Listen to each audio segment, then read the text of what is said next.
Hi everyone, I wanted to show you how I transformed this other Shibajuku girl, Shibacutie.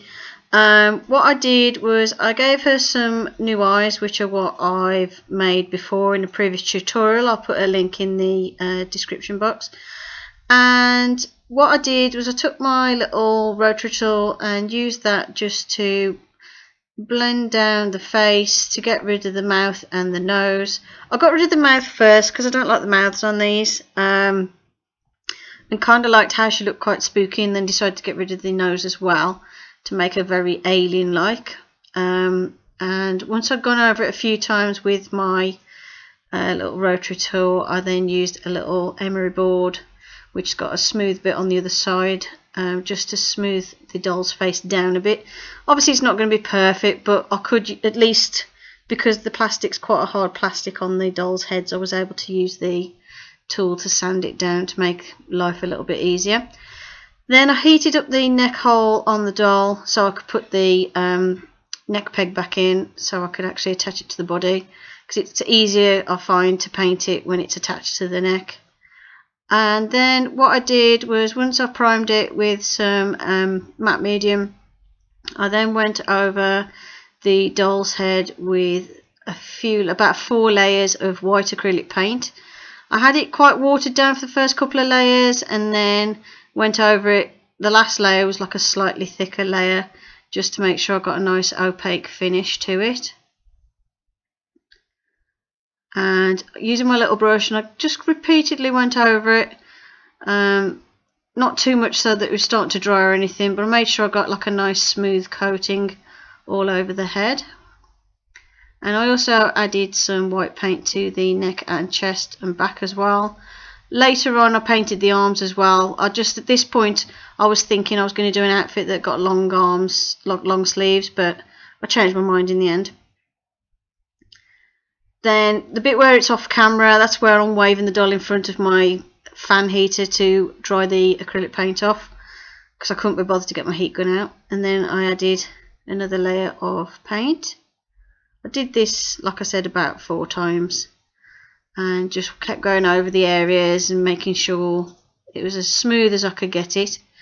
Obviously if I wanted smoother application I'd have like airbrushed or spray painted, but I can't use aerosols and sprays a lot because of my asthma, so I tend to do everything with a brush. And then I'm again off camera, I'm waving it in front of my fan heater to dry it off a bit, and I was just making sure it was like a pat dry so that I could touch it without smudging the paint off.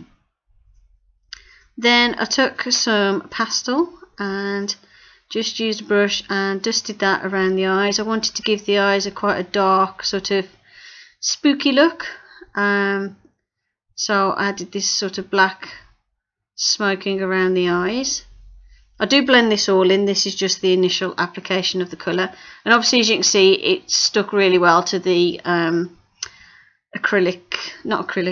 resin eyes that I'd made. I don't think this pair of resin eyes cured properly, but I wash it off afterwards.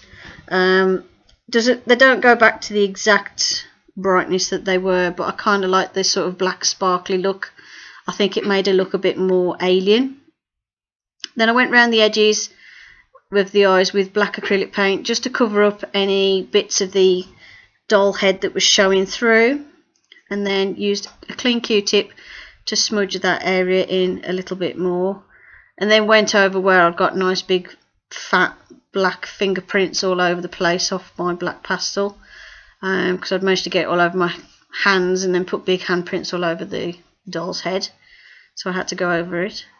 Then this is me just refining the shapes of the eyes and blending that black pastel in. What I did is I put a thin layer of white acrylic paint over the top of it, and it gives this sort of pale, smoky, shaded effect around the eyes. And I did the same around the outside of the head as well.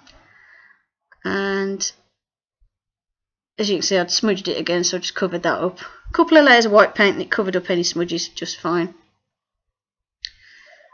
This is obviously where it would be better if you were wearing like gloves or something, but I was lazy and couldn't be bothered to go and get them, so I used some white acrylic paint to blend in that black pastel from around the edges as well, and then use some white acrylic paint to add highlights to the forehead, the nose area, just to make it stand out a bit more, and then took a wet Q-tip to clean off the eyes a bit. The whites of the eyes, I left them with the charcoal on, the pastel on, but I cleaned up the pupil part in the middle.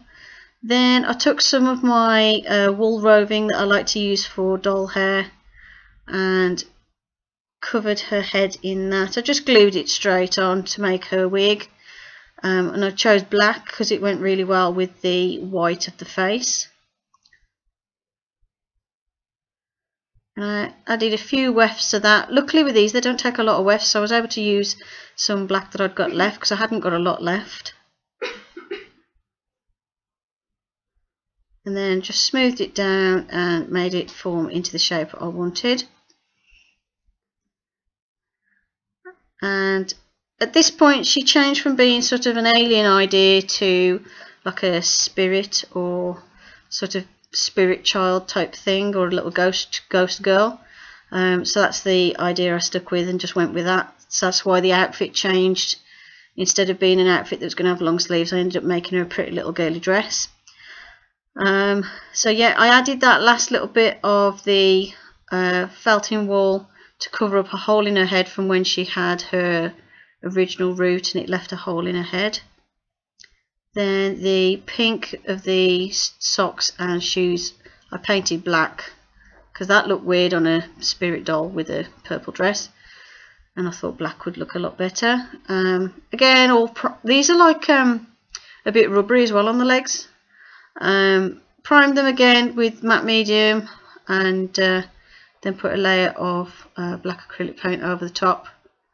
In this video I didn't seal it afterwards or anything, because what I'm doing is leaving the doll to dry overnight and then I will put sealant on her in the morning. But you get the idea of what she looks like anyway. So this dress, this is a Monster High skirt from my giant Claudine, and what I did is I cut a chunk out of it and wrapped it around her body and glued it in position, and I thought she makes a really cute little spirit ghost girl. I might add some more, like an accessory in her hair, like a little tiara or something. I haven't decided yet, but that's it. Hope you enjoyed the video. Thanks for watching. I'll see you in the next one. Bye for now.